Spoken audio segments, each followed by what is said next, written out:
Who was the first to perish, Adam or Eve? This question, seemingly simple at first glance, can transform our understanding of sacred narratives. The biblical tradition hides an enigma that has intrigued scholars, theologians, and researchers for centuries, revealing mysteries that challenge conventional understanding. In a sacred corner, Adam was forged, molded from the dust of the earth, and graced with the divine breath that made him unique. This solitary figure walked rooted in the essence of creation until he felt the need to share his existence. In a moment filled with symbolism, God induced Adam into a deep sleep, and from his entrails awakened Eve, a being of flesh and bone, born to share intimate communion with the one who created her. United, Adam and Eve inhabited a dazzling garden where each dawn was marked by peace and fellowship with the Creator. There, their responsibility was to care for that paradise, obeying a single commandment: to avoid the fruit of a singular tree, the gateway to the knowledge of good and evil. However, the harmony was abruptly interrupted by a cunning creature, a sly serpent that sowed doubts and pure temptation. With seductive words, it suggested that the forbidden fruit could confer knowledge comparable to that of God himself. Seduced by this promise, Eve plucked the fruit with trembling hands and without hesitation offered it to Adam, who also succumbed to the desire to break the imposed limits. For electrifying moments, the world stood still. This act of disobedience not only transformed the paradisiacal scene, but also sealed their fate, dissipating innocence and making way for fear and guilt. It was then that the Creator walked through the garden and called Adam to account for his actions. Although the temptation had first manifested in Eve, Adam was the first to face reprimand, as if an enigmatic silence about Eve concealed secrets of a greater plan. This call resonated with the force of thunder, revealing the sudden burden that now weighed upon humanity. The fall triggered a series of events that would become milestones in human existence, inaugurating a journey permeated by redemption and the promise of renewal. Among the ruins of that fateful moment, the hope of a Redeemer predicted to come. From Eve's lineage, sparkled, destined to restore the lost communion with the Creator, Adam, the leader created from dust, was chosen to care for that paradise, but in the face of the serpent's cunning, he chose to remain silent, following Eve's actions. When God questioned him, "Did you eat from the tree I commanded you not to eat from?" his response deflected the blame, stating that Eve, whom God had placed by his side, offered him the fruit and he ate it. Genesis chapter 3, verses 11 and 12. Then the Creator turned his attention to Eve, who, pressured by the tension of that moment, also avoided taking responsibility, claiming to have been deceived by the serpent. Genesis chapter 3, verse 13. This attitude of shifting blame highlighted the profound rupture in their relationship with God and with each other, foreshadowing a division that reverberated throughout human history. In this desolate scenario, God directed his word to the serpent, the true instigator, who had no defense or justification. This order, first to Adam, then to Eve, and finally to the serpent, outlined the structure of the punishments that would follow. God began by imposing a curse on that cunning creature, Genesis chapter 3, verses 14 and 15, decreeing that the serpent would crawl on its belly and eat dust all the days of its life. Among these words, the promise of redemption resonated, a promise of enmity between the serpent and the woman's offspring, in which one of her descendants would crush the serpent's head, while it would strike his heel, announcing the final victory of Christ over Satan. Soon after, God's gaze turned to Eve. Her punishment would be twofold. God decreed that childbirth would be accompanied by intense pain and that her desire would turn towards Adam, who would exercise an authority never shared before. Thus, the previously existing harmony between them gave way to conflicts and the struggle for balance in the relationship, foreshadowing a future filled with challenges. Finally, God turned his gaze to Adam, the man who, though destined to lead, succumbed to fatal influence. As a consequence of heeding Eve's appeal and disobeying the commandment, Adam was condemned to face the hardships of a now hostile land that had become a source of exhaustive labor. Genesis chapter 3, verses 17 to 19. That soil, once teeming with abundant life, would produce thorns and thistles, requiring arduous labor to obtain daily sustenance. And thus the words, "For dust you are, and to dust you shall return," marked the first announcement of death, a severe reminder of the fragility of the human condition.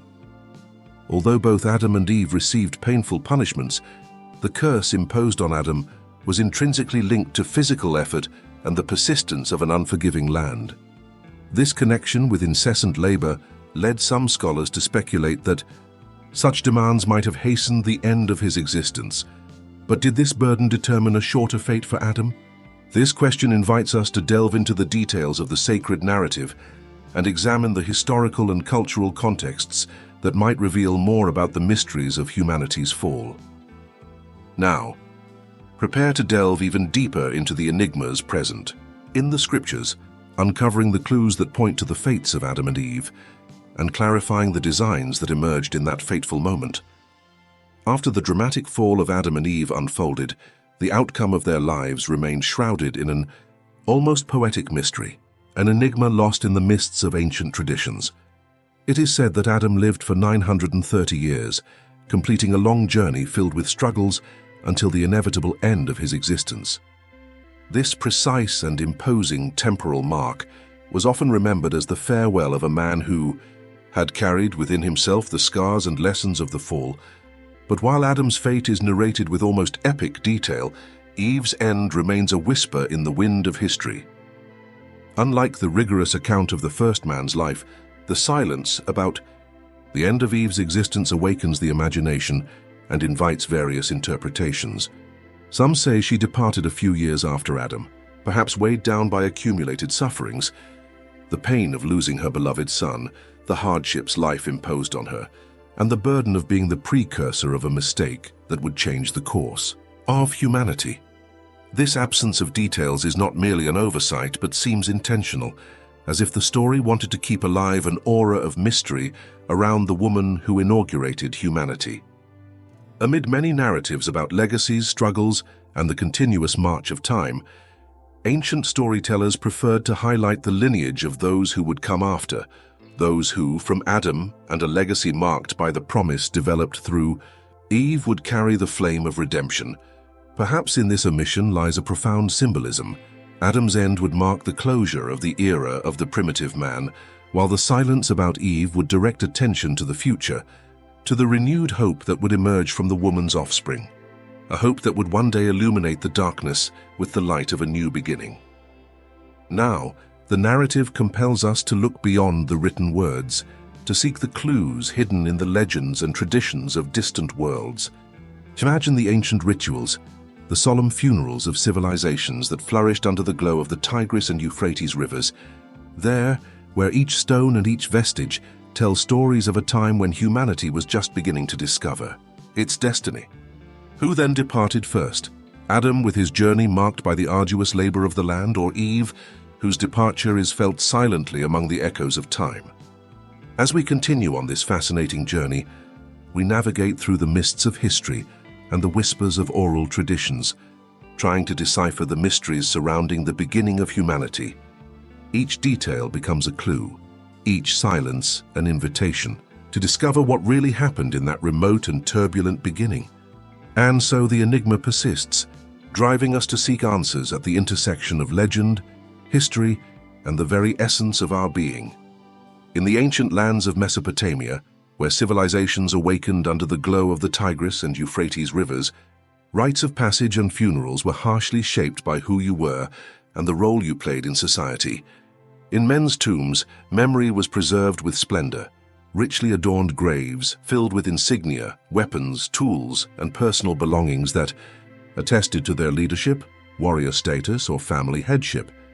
In contrast, women's burials were often limited to simpler and more discreet ceremonies, with few inscriptions and modest objects, reflecting a culture that most of the time relegated the female role to the intimacy of the home. This cultural pattern resonates in some way in the ancient narratives, detailing the final fate of the first human beings.